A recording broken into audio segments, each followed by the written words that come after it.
The funeral was silent, heavy with grief until the police dog acted. He jumped onto his handler's casket, and his subsequent actions left the entire room in tears. Here's what happened. But before we get into today's story, drop a comment below telling us where in the world you're watching from. And if you love extraordinary police dog stories like this one, make sure to hit that subscribe button. You won't want to miss what's coming next. The October morning arrived gray and somber, as if the sky reflected the sadness of those assembled at Oakwood Memorial Chapel. A cool breeze stirred the nearby maple trees, their crimson leaves sometimes detaching to briefly swirl, before landing on the gravel pathway where numerous police cruisers were arranged in precise formation. Within the chapel, the atmosphere was thick with the combined fragrances of polished wood, floral displays, and the palpable stress of shared sorrow. Officers in dress blues occupied the pews, their badges adorned with black mourning bands. Their faces, typically hardened by years of service, visibly strained to remain composed as they observed the flag-draped casket at the room's front. Officer Michael Mike Reeves, 34 years old and an 8-year veteran of the Riverside Police Department, a recipient of 2 commendations for bravery, rested silently within the wooden box. An official portrait, positioned on an easel next to the casket, depicted a man with keen hazel eyes and a gentle smile that didn't fully convey a solemn demeanor. In the front row, Mike's parents were seated, visibly burdened by the sorrow of outliving their son. His mother held a handkerchief, while his father, a former officer, gazed forward. Next to them, Mike's sister Elaine dabbed at tears that appeared unending, her shoulders shaking with each inhale. Near the side entrance, a disturbance caught the attention of several people. Officer Terrence Wilson worked to manage a Belgian Malinois, whose strong physique trembled with anticipation. The dog's golden-brown eyes moved quickly around the chapel, examining every face and every area, as if looking for someone expected to be present. "Easy, Ranger," Wilson said softly, tightening his hold on the leash as the dog made a low, mournful sound. Ranger had been Mike's partner for 4 years. Working as a team, they had located missing children, arrested dangerous suspects, and uncovered hidden contraband that could have gone unnoticed. They were the K-9 unit's most accomplished team. Now Ranger's ears twitched, his nose working intensely, showing uncertainty in his posture. 4 years prior, Officer Mike Reeves had been in the impersonal hallway of the regional K-9 training center, anxiously straightening his uniform collar. Following 6 years of patrol work, he received approval for the K-9 unit, a goal he'd held since his academy days. The training sergeant, a stern woman named Martinez with 20 years of experience visible on her face, guided him towards the kennels. She cautioned him, her keys making noise as they walked, not to become too attached too quickly. He would work with 3 prospects before final assignments were made. Some partnerships succeed, others fail. The dog's choice is as important as your own. A lively atmosphere filled the kennel area. German Shepherds, Belgian Malinois, and Dutch Shepherds were watchful in their enclosures. Martinez paused at the 3rd kennel, where a tan Malinois with distinctive facial markings stood rigidly at attention, amber eyes following every movement. "This is Ranger, 18 months old, imported from a European working line," Martinez said, observing Mike's reaction. "He has a high drive, high intelligence, and could be too intense for some handlers." A prior candidate found him unmanageable, describing him as too intense. Mike lowered himself to the dog's level, keeping eye contact. Typically, police dogs displayed immediate enthusiasm or aggression upon approach, but Ranger was an exception. He stayed perfectly still, evaluating Mike with a disconcerting intensity, as if peering directly through him. "Hey there, partner," Mike said gently. At those words, a slight alteration appeared in Ranger's stance. A minor change that only Martinez detected, his eyebrows lifting a little. The dog moved toward the kennel gate with careful steps, paused once to sniff at Mike's offered hand, then settled, holding eye contact. "Well," Martinez said, "that's certainly not what I expected." The bond was instant, though neither person nor dog could articulate it. When they started training together the following day, the other handlers observed in amazement as Ranger seemed to predict Mike's instructions almost before he voiced them. By the 3rd week, Martinez discontinued the rotations, formally assigning pairs. Their initial significant challenge arose 6 months later, a missing 10-year-old child in Oakwood Park. The search had been ongoing for hours, with numerous agencies searching the thick woodland as night fell and temperatures decreased. Mike observed Ranger assessing the scene, tracking a scent trail that other canines had overlooked. "He's detected something," Mike transmitted to the command post. "We are proceeding east towards the creek bed." Rain had begun to fall, washing away scent particles, but Ranger never hesitated. He led Mike through thickets and over fallen trees until they found the boy, huddled beneath an overhanging embankment, hypothermic but alive. Their partnership extended beyond statistics. Mike had remained single, his apartment becoming their shared domain. Morning runs continued regardless of weather. Evenings were spent reinforcing training exercises that had become more like games, their lives completely intertwined. Mike's parents had thoughtfully provided Ranger with a Christmas stocking, acknowledging him as part of the family. The 911 call was received at 2:34 a.m. on Thursday, reporting a domestic disturbance on Elm Street, a residential area of modest single-family homes. Dispatch records indicated this was the third call originating from that address within the past 2 months, with prior incidents resolved without any arrests. Officer Chun was already en route, requesting additional support as per standard protocol. K9-7 was ready to assist, as Mike had radioed, with Ranger alert in the specialized compartment behind him. Acknowledged K9-7. The report indicated a male subject, possibly armed, with children present in the home. Mike's cruiser arrived approximately half a block from the address, maintaining dark lights to minimize the risk of escalation. Chen's patrol car was already on scene, positioned strategically to provide cover. Mike secured Ranger's tactical harness, and the dog instantly transitioned to working mode. "Report, what is the situation?" "Mike," she said as they neared Chun, who was positioned behind her vehicle door, hand on her holster. The male subject was identified as Jacob Reynolds, age 42. His wife had initiated the call, stating he had been consuming alcohol and had begun threatening her with a handgun when she announced her intention to leave him. 2 children were present inside the residence, aged 8 and 5. The house appeared dark, with only a single light illuminating the living room. Abruptly, the front door swung open, and a woman emerged, holding 2 children, all still in pajamas. "He's got a gun," she gasped, as Chen directed them towards the patrol cars. He stated he wasn't returning to jail. A records check verified Reynolds had previous arrests for assault and unlawful possession of a firearm. The situation had progressed from a domestic disturbance to a potential armed standoff. Reinforcements were on the way, estimated time of arrival 4 minutes. Dispatch updated, SWAT alerted but assembling. "We might not have 4 minutes, Mike responded, observing movement at the window. The subject appeared increasingly agitated. Additional patrol units arrived, officers taking positions around the perimeter. Mike released Ranger's leash, giving him a hand signal to stay close, a command that would keep the dog within 3 feet without restricting his movement. They proceeded to the side of the house, utilizing shadows for cover.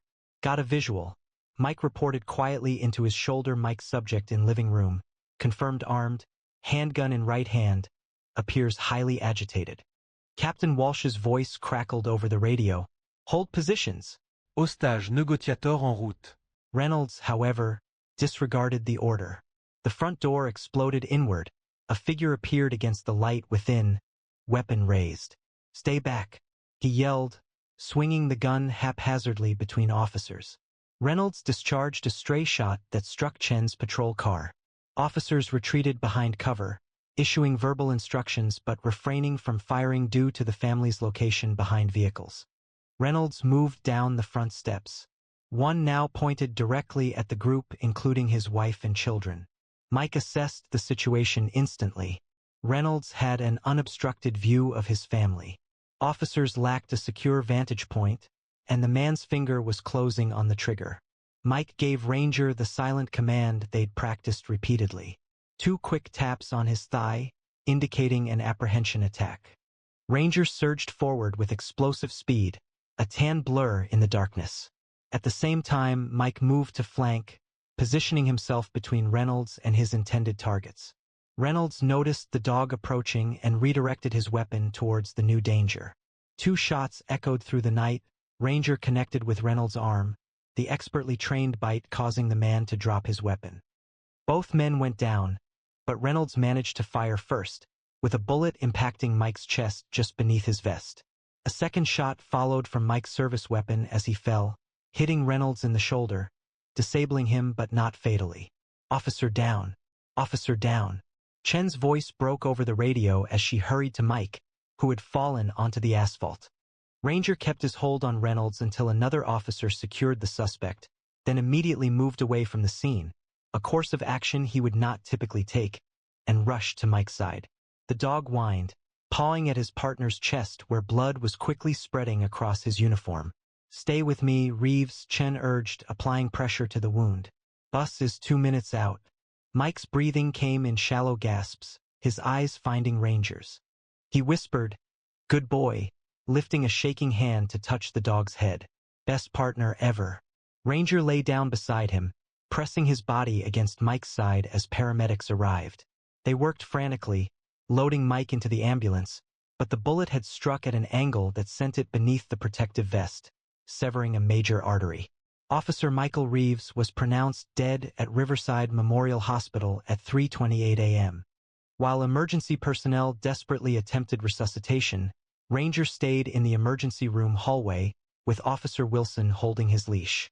The dog's eyes remained fixed on the trauma bay doors. When the doctor finally came out, shaking his head, Ranger appeared to comprehend before any words were spoken. His body drooped, the confident stance faltering as a howl began, a sound so intense, so resembling human sorrow, that seasoned emergency staff averted their gaze. Inside the chapel, the funeral service had commenced. Chief Roberts moved to the podium, his usual strong demeanor tempered by sorrow. Officer Michael Reeves represented the epitome of what it means to serve in the badge. He began to speak, his resonant voice firm despite the emotion evident in his eyes. During his 8 years of service, he demonstrated consistent courage, compassion, and dedication to this community. Nearby, Ranger's restlessness grew. Wilson held the leash securely, yet the dog's attention remained fixed, focused on the casket where his partner rested. The chief noted that Mike's devotion to his canine partner, Ranger, had forged one of the most successful teams in our department. Together they were credited with over 200 successful operations, saving countless lives and enhancing the safety of our community. Mike's mother wept softly, comforted by her husband's embrace. His sister Elaine remained stiffly beside them, sometimes touching the canine unit pin Mike had given her last Christmas. Captain Walsh then stepped to the podium, recounting a memory of Mike's first day on patrol. He arrived 30 minutes early, his uniform so impeccably pressed it appeared it could have cut paper, Walsh remembered, prompting a few sorrowful smiles. When I inquired about his promptness, he stated, "My dad always told me if you're on time, you're already late." Mike consistently exceeded expectations. As personal recollections transitioned into the official ceremony, Ranger displayed increasing signs of distress. The dog breathed rapidly, adjusting his posture, and kept his gaze fixed on the casket. Wilson worked to manage the situation, understanding the importance of the moment, yet obligated to ensure order throughout the service. The department chaplain commenced the religious segment of the service, his words of comfort seeming inadequate given the sight of a flag-draped casket and a room filled with grief. Though Officer Reeves walks through the valley of the shadow of death, he fears no evil, the chaplain stated. At these words, Ranger emitted a low whine that resonated through the quiet chapel, and several heads turned, with expressions of understanding rather than annoyance appearing on their faces. The service continued with the presentation of Mike's badge and service weapon to his parents. The department's bagpipe player moved to the front, the poignant melody of Amazing Grace echoing through the chapel. As the bagpipes ceased, a quiet stillness settled over the chapel. The funeral director walked to the podium, ready to provide directions for the procession to the cemetery. Prior to speaking, Ranger's demeanor changed significantly. The Belgian Malinois froze, his body trembling as if electrified. His eyes fixed on the casket widened. His breathing quickened, nostrils flaring as he perceived something only he could detect. Every muscle in his powerful frame tensed, coiling like a spring.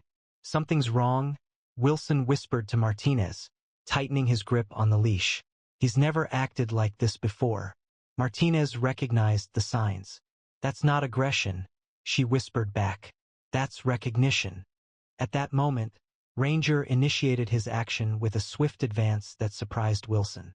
The dog broke free of the leash held by his handler. Multiple officers reacted to try and stop him, but Ranger was too quick. His actions were deliberate and purposeful as he sped down the central aisle.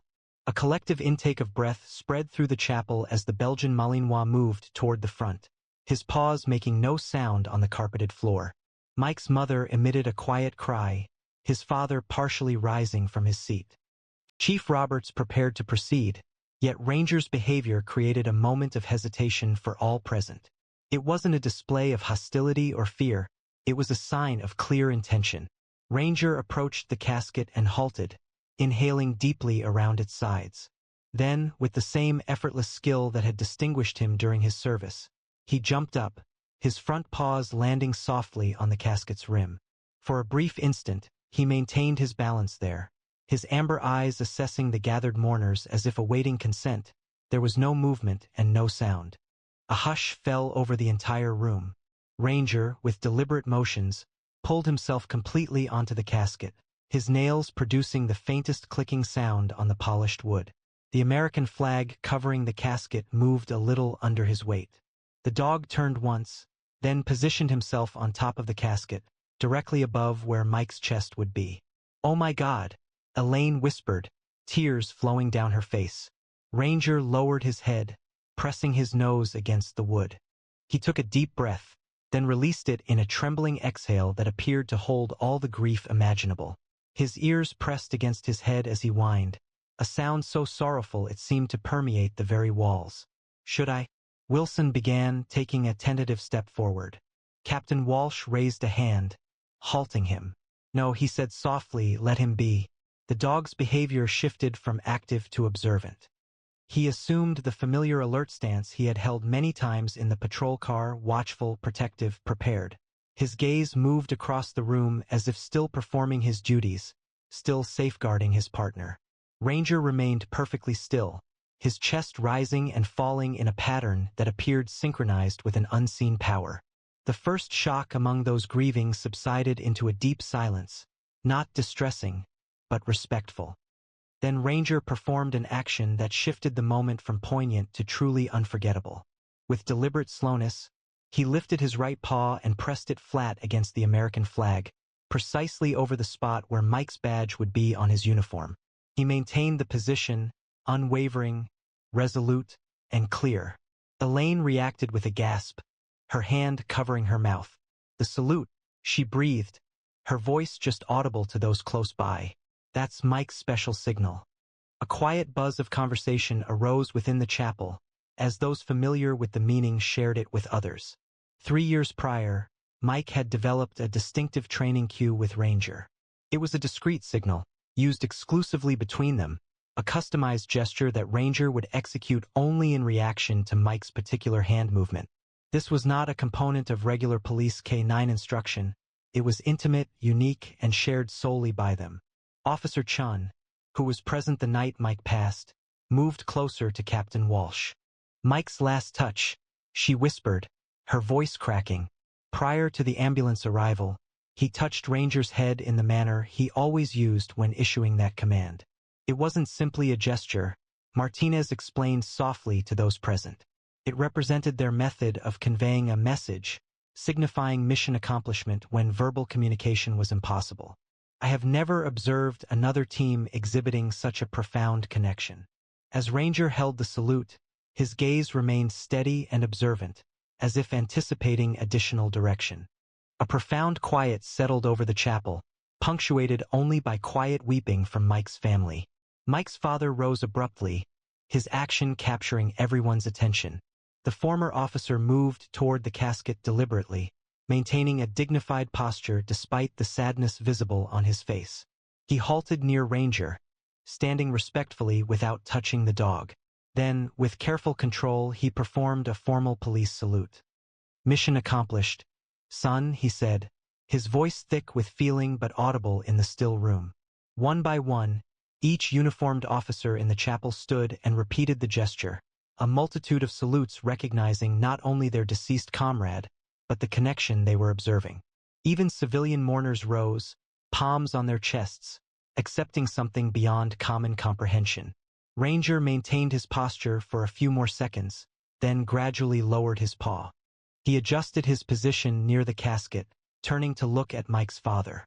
The dog's ears rose, his keen eyes observing the man's face. "He was so proud to be your partner," Mike's father said to Ranger, his voice a quiet murmur. "Every day he told us how fortunate he was to have you." The chaplain, who had been observing with evident feeling, moved forward once more.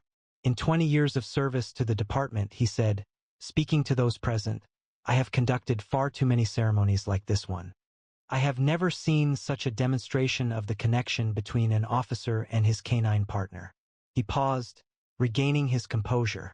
"It seems there are relationships in this world that even death cannot break." The chaplain's words appeared to fill the chapel, offering solace where it had seemed impossible just before. Mike's mother, who had been almost devastated, stood a little straighter, her gaze fixed on Ranger. Mike frequently claimed the dog understood everything, she stated, in a voice audible to those around. He asserted Ranger could occasionally read his mind. She wiped her eyes with a handkerchief. "I believed he was overstating things." Chief Roberts approached the podium once more, his own demeanor noticeably strained. "I believe we should modify our proceedings," he remarked, glancing at the funeral director. "It seems Ranger will be with his partner for the rest of the service." Throughout the service, Ranger stayed on the casket, a quiet protector watching over his companion. The funeral director, showing impressive flexibility, modified the arrangements to accommodate the dog. The customary pallbearers were in place, though questions remained regarding the concluding procession. "We need to proceed to the cemetery shortly," the director said to Captain Walsh. Walsh responded with a nod, then moved towards the casket with deliberate steps. Ranger spoke softly, mirroring the tone he had often heard Mike use. "We need to take Mike now." The dog's ears twitched at the familiar name, his amber eyes following Walsh's movements. He remained still, shifting his weight and settling more firmly atop the American flag. Mike's sister, Elaine, rose from her seat, dabbing her eyes with a crumpled tissue. She walked towards the casket, her steps unsteady but resolute. She had observed the strong connection between her brother and his canine partner from the very beginning. She recalled numerous family dinners where Ranger sat at Mike's feet, and holidays where the dog received gifts alongside everyone else. "Ranger," she said softly, extending her hand palm up, mirroring the gesture she had seen Mike use many times. "It's okay, boy." The Belgian Malinois' attention turned to her, his nostrils flaring slightly as he analyzed her scent. The scent was close enough to Mike's to be recognized as belonging to his family. His ears moved forward, his head tilting as if assessing the situation. "Mike would be so proud of you," she said, her voice cracking. "You were the best partner he could have wished for, the best friend." Something in her words, or perhaps her tone, appeared to connect with the dog. Ranger looked from Elaine to the casket below him, then back to her. A quiet whine came from his throat. It wasn't a sound of distress now, but of inquiry. "I know," she murmured. "I miss him too." With extreme gentleness, she placed her hand on the dog's back. Ranger tensed briefly, then relaxed into the touch. Elaine stroked his fur, mirroring the way she'd seen her brother do after their shifts together.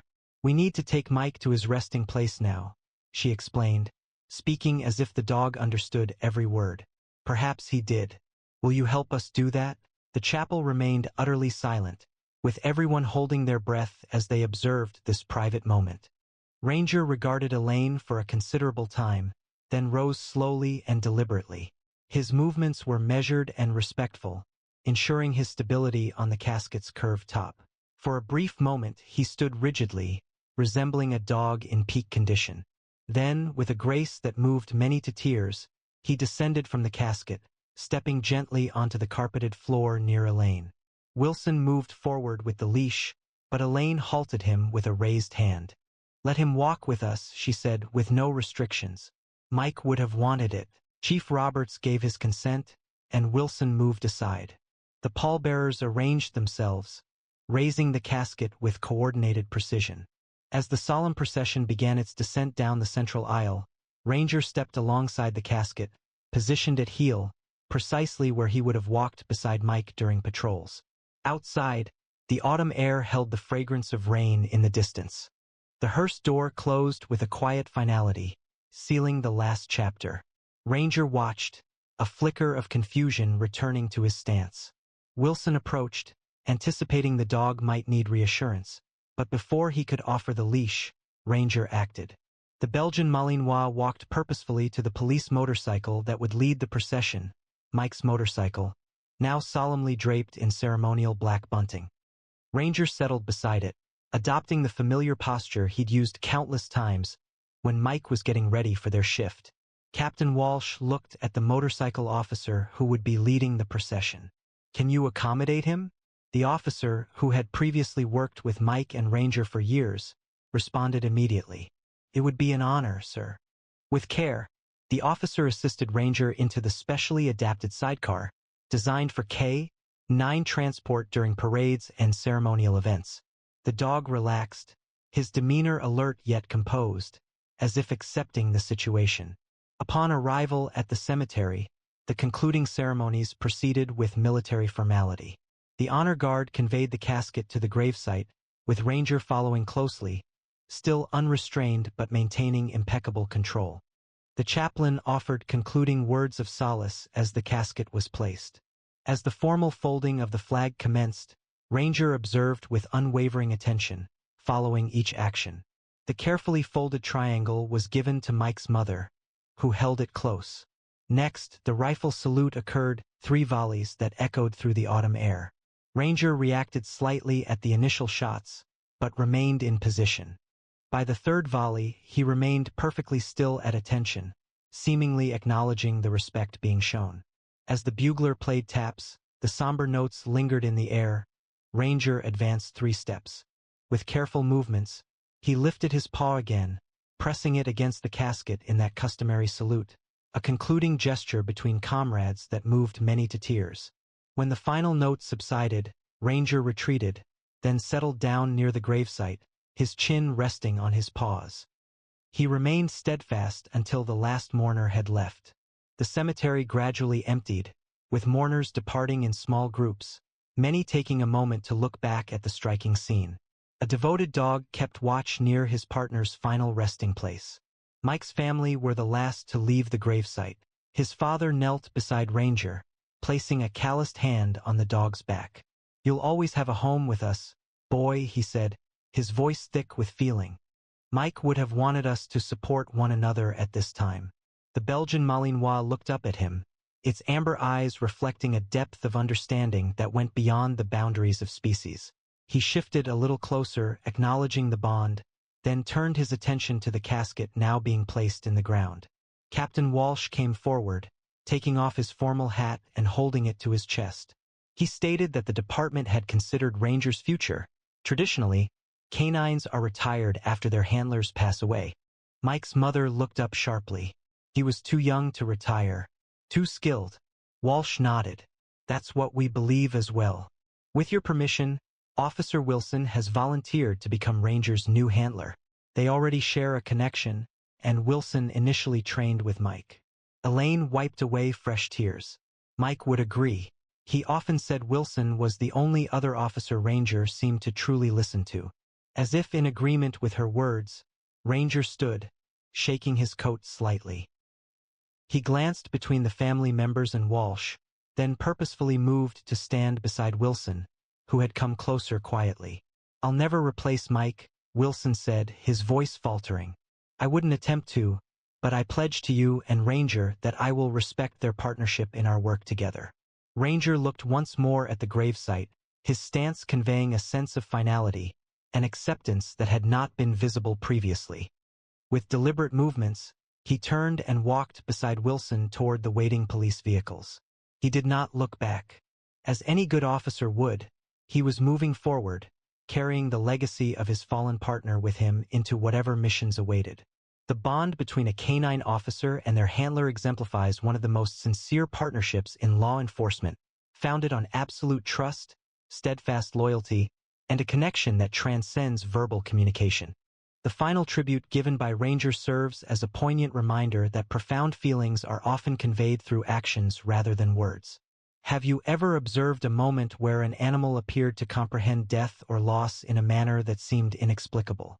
What fosters such strong connections between humans and their canine partners that they can surpass even the final parting? If this story touched your heart, please take a moment to like and share it with someone who appreciates the extraordinary bond between handlers and their canine partners. These incredible dogs risk their lives alongside human officers every day, demonstrating courage and loyalty that deserve our recognition and respect. Subscribe to our channel and turn on notifications so you never miss another powerful story about police canine heroes. Our collection of true stories about dogs keeps expanding, with new videos added each week to display these extraordinary collaborations. Please view the suggested videos currently displayed for additional moving narratives that emphasize the steadfast commitment of police dogs nationwide. We will also see you again tomorrow at the same time with another fresh video. A police officer is sentenced to death for a murder he maintains he did not commit. As time dwindles, his devoted German shepherd refuses to abandon hope, sensing a truth others miss. Then, just days before the execution, the dog performs an extraordinary act that alters the course of events. But will this astounding revelation arrive too late to save his partner's life? And what dangerous secret has been concealed so thoroughly that only a dog's instincts could reveal it? Please share in the comments below where you're watching from. If you enjoy extraordinary canine stories like this one, remember to subscribe. You won't want to miss future episodes. The fluorescent lights buzzed overhead in courtroom March 11th, 10, casting harsh shadows across Jack Calloway's face. 15 years spent on the Portland police force had taught him to manage his expressions, but even his considerable training couldn't fully hide the tightness in his jaw as he awaited the verdict. His service weapon and badge were absent, substituted by handcuffs that pressed into his wrists. Judge Martinez's gavel broke the heavy silence. Has the jury reached a verdict? The jury forewoman rose, her voice trembling a little as she opened the paper she held. Jack's gaze swept the room with practiced precision. His lawyer, David Walsh, held his pen with such force that his knuckles were pale. District Attorney Peterson's lips curved subtly upward. In the rear, Eva Mercer remained rigidly upright, her expression carefully neutral. She had been his associate for 6 years, yet she might as well have been an unknown. Regarding the case of the state versus Jack Calloway, concerning the charge of first-degree murder, the defendant has been found. The forewoman hesitated, adjusting her voice. Guilty. The pronouncement struck Jack with a palpable force, yet he remained motionless. The courtroom filled with hushed intakes of breath and murmurs. The jury suggests execution by lethal injection. Jack tightened his jaw as his thoughts rapidly reviewed the evidence that had determined his outcome. The murder weapon discovered in his garage was free of fingerprints. The security footage depicted someone of similar stature entering Senator Harrison's residence, and a witness testified to having seen his car parked nearby that night. The evidence appeared impeccable. Almost too impeccable. However, he possessed the true account. Outside the courthouse, Bolt awaited his temporary handler. The German shepherd's ears rose at the sound of the substantial doors opening. As Jack emerged in handcuffs, Bolt's entire body stiffened. He gave a sharp bark, straining against his leash so powerfully that Officer Torres nearly lost his balance. "Easy, boy," Torres said, working to keep hold. But Bolt's barking escalated, becoming more panicked. The dog perceived a problem. He felt it with an intuition that surpassed human comprehension. From the courthouse steps, Eva watched, her hands trembling slightly as she pulled her jacket tighter against the October chill. She'd tracked down murderers with Jack, broken up drug rings, survived shootouts. Now she was watching him being taken away as one of the criminals they'd sworn to stop. The evidence had seemed solid when she'd first reviewed it. Too solid, a voice in her head whispered. Across 15 years in law enforcement, She hadn't encountered a case conclude with such precision, each element fitting seamlessly. It resembled a connect-the-dots illustration of culpability, where the connections were made without any questioning of the resulting form. Jack maintained his gaze ahead as they escorted him toward the prisoner transport van, Bolt's escalating barks reverberating against the courthouse walls. The dog's unease broke through Eva's professional composure. Throughout 4 years of service, Bolt had never been mistaken about an individual. Not a single time. As the transport van departed, Bolt's barks softened into subdued, sorrowful whimpers. The German shepherd looked toward Eva, his brown eyes conveying a level of understanding that made her pause. She crouched down next to him, stroking his dense coat. "It's all right, boy," she murmured, primarily to herself rather than to the dog. "Something feels amiss, and we will discover what it is."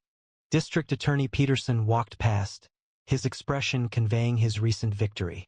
"Good work today, Detective Mercer. Justice was served," he said. However, Eva detected something in his delivery.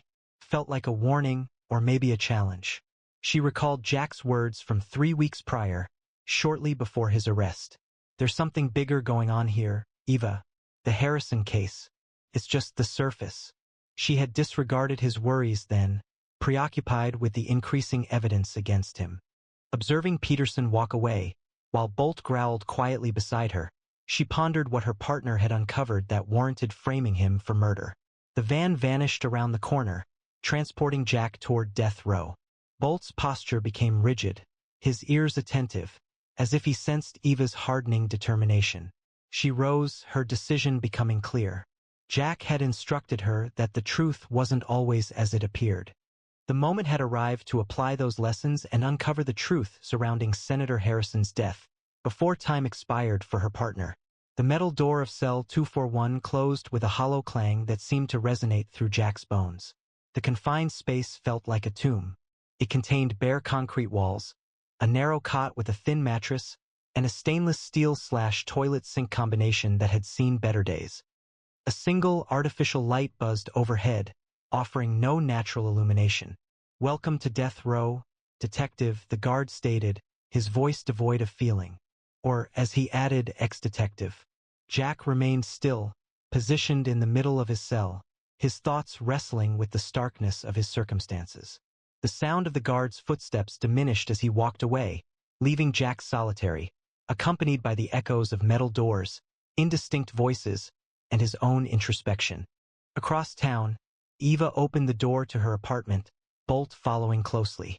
She had intended to provide him with a temporary residence until alternative arrangements were finalized, but the German shepherd appeared to have his own agenda.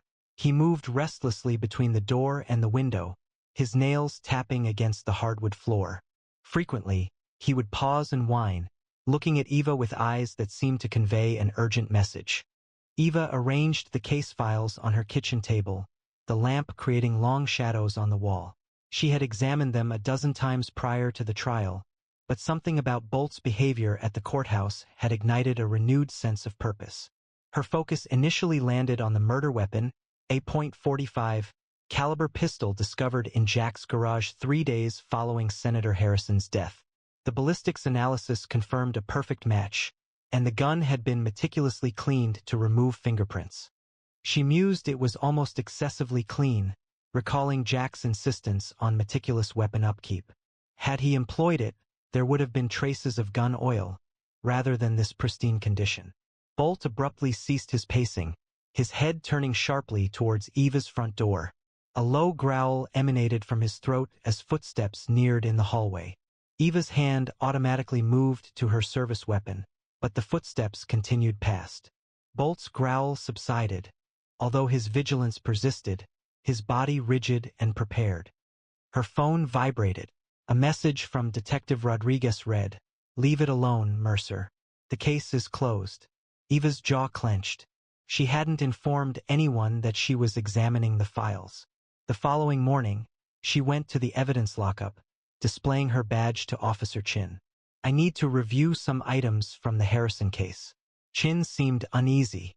"That's been sealed by the DA's office. It requires special clearance now." "Since when?" Eva asked. "Orders came down this morning. Sorry, Eva. Returning to her desk, Eva started examining Harrison's actions prior to his death. The senator had been involved in multiple significant undertakings, but one was particularly noteworthy: a sequence of private discussions regarding the city's upcoming highway development project. Involving millions in contracts, the project had been expedited despite considerable environmental worries. Bolt, lying beneath her desk, suddenly became attentive. His ears rose as Captain Rivera neared. Mercer, Rivera's voice remained quiet but resolute, informed him of a call from the district attorney's office. They expressed concern regarding his recent investigations. It was simply a matter of finalizing outstanding details, sir. The matters are resolved. Please cease your pursuit. He hesitated, his demeanor relaxing a little. Avoid complicating the situation unnecessarily. That evening, Eva walked Bolt as they regularly did. The German Shepherd guided her along their known path, but when they neared the location of the new highway construction, he abruptly halted. He sniffed the air, guiding Eva towards a construction trailer. Situated behind it, obscured by scattered materials, she located a damaged piece of paper. Despite the deterioration from mud and water, she discerned a few words: Harrison and payment schedule. With a slight tremor in her hands, Eva photographed the fragment and then placed it in an evidence bag. Bolt remained watchful, his stance stiff, observing the surrounding shadows. A car engine started in the vicinity. Eva noticed a dark sedan driving away, its headlights extinguished. It appeared someone had been observing her. Upon returning home, Eva's computer received an encrypted communication from her contact within the forensics lab. They confirmed a match based on the partial prints she had requested, but noted an anomaly. The file had been altered, requiring a higher level of security clearance that her contact lacked.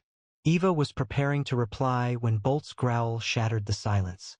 She glanced around and saw a small red dot flickering on her wall. It was a laser sight.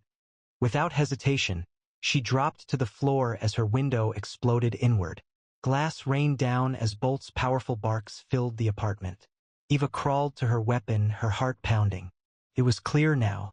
She wasn't just chasing a theory anymore.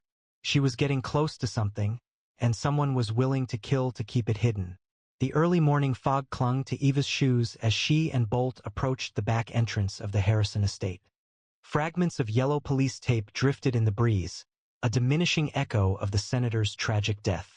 She had leveraged her connections to gain access, a final inspection of the property prior to its sale.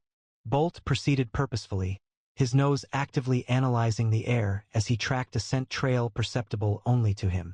Eva, experienced with numerous K-9 teams, could immediately sense when a dog had identified something significant. The German Shepherd guided her through the pristine garden, disregarding the clear access points, directly to a somewhat concealed storm cellar. This wasn't present in the initial crime scene photographs, Eva commented, observing the sturdy padlock. A swift scan with her flashlight uncovered another detail: recent scratch marks near the keyhole. Later, at the precinct, Eva was thoroughly reviewing Harrison's financial records when her computer screen abruptly went dark. A notification displayed: system maintenance required. Access to all files was disrupted. That's not a coincidence, she murmured to Bolt, who was watchful under her desk. 3 other detectives expressed frustration with their screens. The shutdown affected the entire department. Her disposable phone vibrated. Meet me at Riverside Park. 1 hour. She recognized the message. I knew Harrison. The voice was male, elderly, and unknown. Eva located her informant on a quiet bench, scattering seed for pigeons.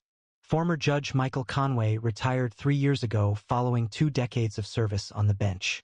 A month prior to his passing, Harrison informed me, Conway stated, without raising his gaze from the pigeons. He claimed to have uncovered details regarding the highway project, noting discrepancies in the bidding procedures, shell corporations, and millions of dollars diverted to offshore accounts. I inquired why he hadn't testified during the trial.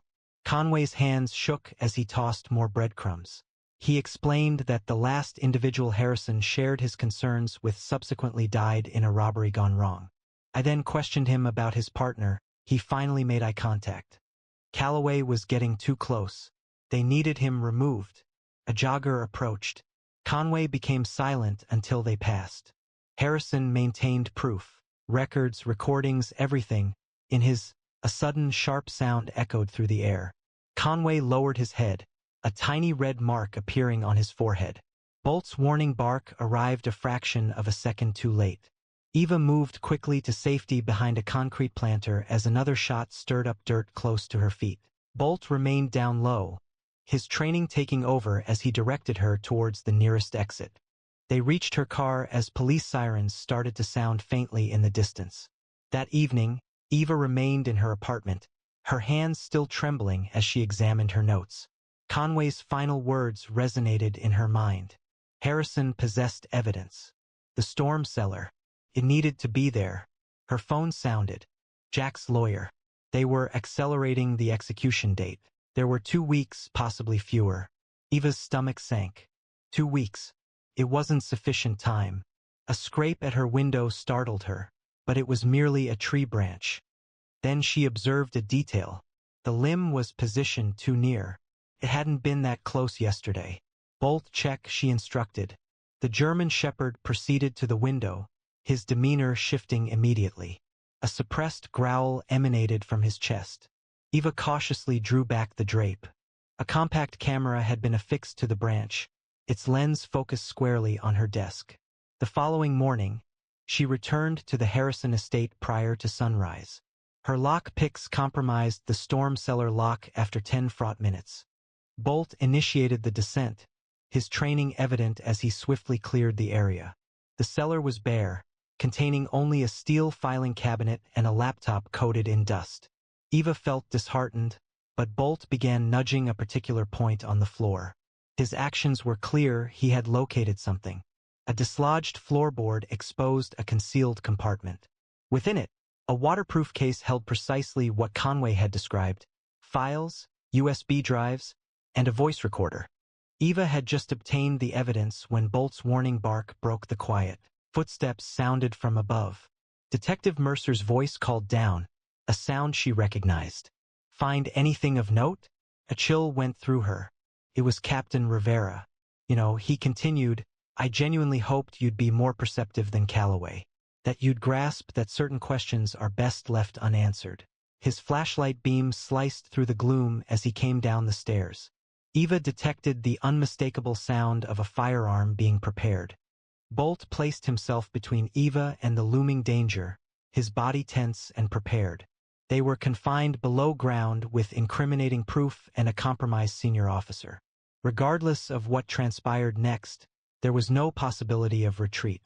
Eva's thoughts hurried as Rivera's footsteps echoed down the basement stairs. Her weapon was raised, but eliminating her captain would only confirm Jack's belief in everyone's perception. Bolt stayed completely motionless, anticipating her order. Rivera stated, his voice unusually calm, that Harrison never grasped the larger context. He added that this was similar to Jack and similar to you. A loud crash occurred from above. Bolt had tipped over a metal trash can close to the cellar entrance during their previous search. Rivera reacted immediately, turning toward the sound. Eva took advantage of the opportunity, tackling him as Bolt moved forward, grabbing Rivera's gun hand. The weapon fell down the stairs. Eva fastened Rivera's hands behind his back using restraints. "The larger issue. Are you referring to the highway project fraud?" Rivera chuckled, a grating sound in the poorly lit cellar. "Do you believe this concerns a few $1 million in construction kickbacks?" Harrison uncovered a significantly larger scheme. "Why do you suppose they worked so hard to expedite Jack's conviction?" Before Eva could reply, radio transmissions crackled from above. Rivera's reinforcements were approaching. She took the evidence case and moved further into the cellar. Bolt guided her toward a corroded maintenance tunnel, a means of escape absent from any architectural drawings. They appeared 2 blocks away precisely as police sirens approached the Harrison estate. Eva's disposable phone vibrated. A message arrived from an unidentified sender. Storage Unit 247, Riverside Rentals, code 5891. Proceed quickly. The storage facility stood empty upon their arrival. Unit 247's lock disengaged.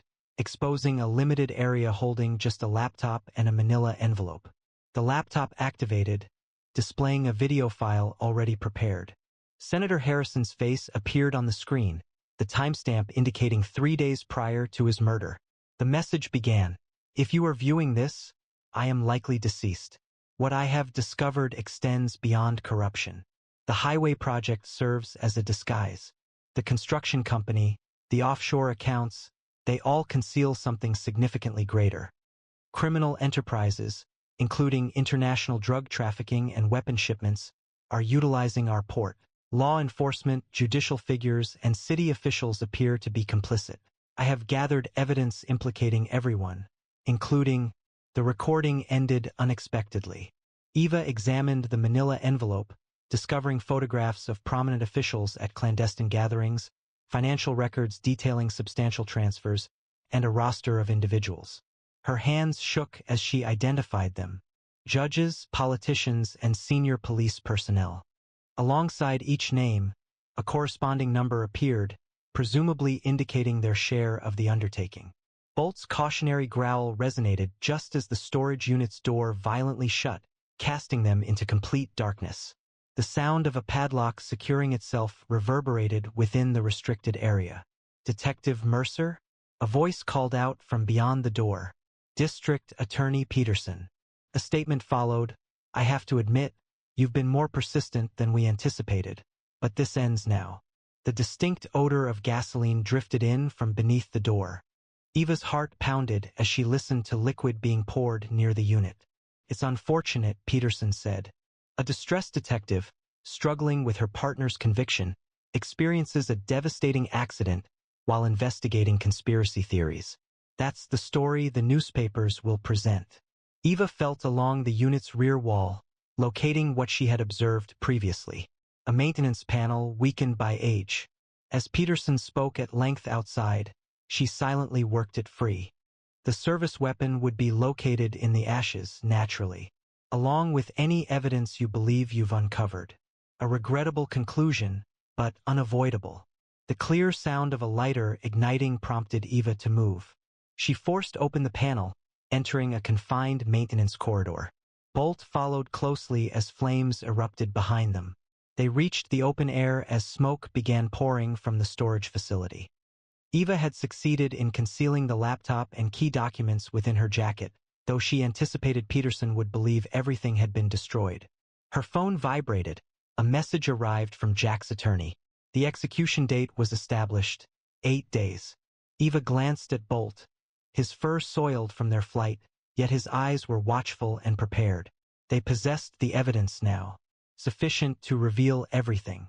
However, with Jack's execution expedited and dishonest officials present at all levels, time was dwindling. A notification sounded on her disposable phone, another message from an unknown sender. "They are transporting something significant through the port tomorrow night. Pier 23. This is what Harrison lost his life attempting to reveal." Eva stroked Bolt's ears, her determination strengthening. "What do you say, boy? A final opportunity to dismantle them all?"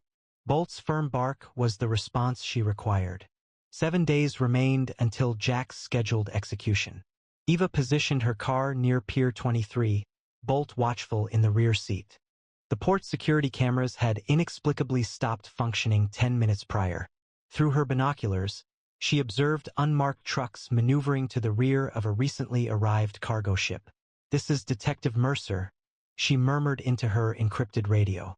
"Activity confirmed at Pier 23. Standing by for federal response." Following her escape from the storage fire, she had reached out to the one person she could still trust, FBI agent Sarah Chun, who had previously collaborated with Jack on a joint task force years ago. The evidence Eva had secured was now safely in federal custody, but more was required. They needed to apprehend the individuals involved. Bolt's quiet growl alerted her to activity on the pier. A recognizable figure emerged from a black SUV, Captain Rivera, having been released on bail just hours ago.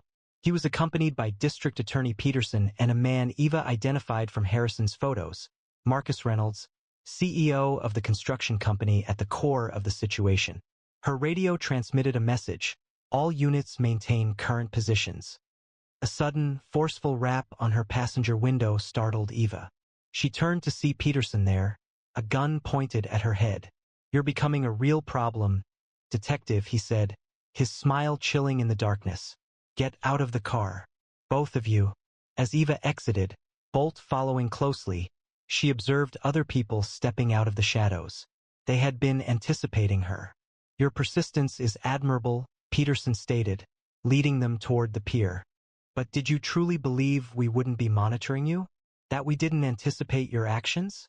Rivera moved closer, manipulating Eva's radio.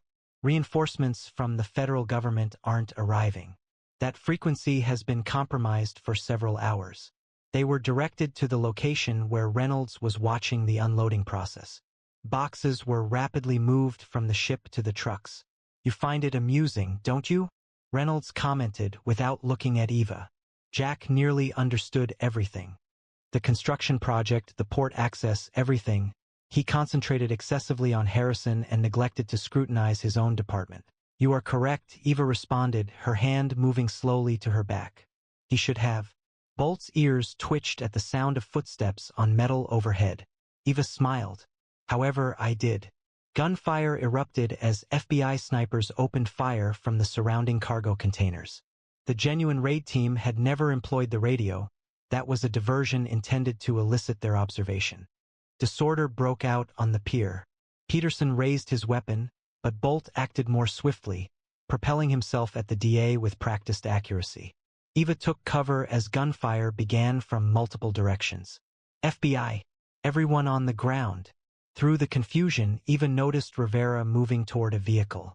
She gave chase with Bolt close behind as FBI teams took control of the area.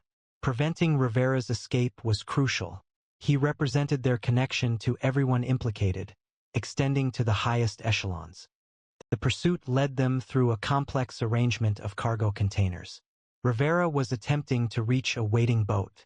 They had only seconds to prevent him. "Bolt, stop him," Eva ordered.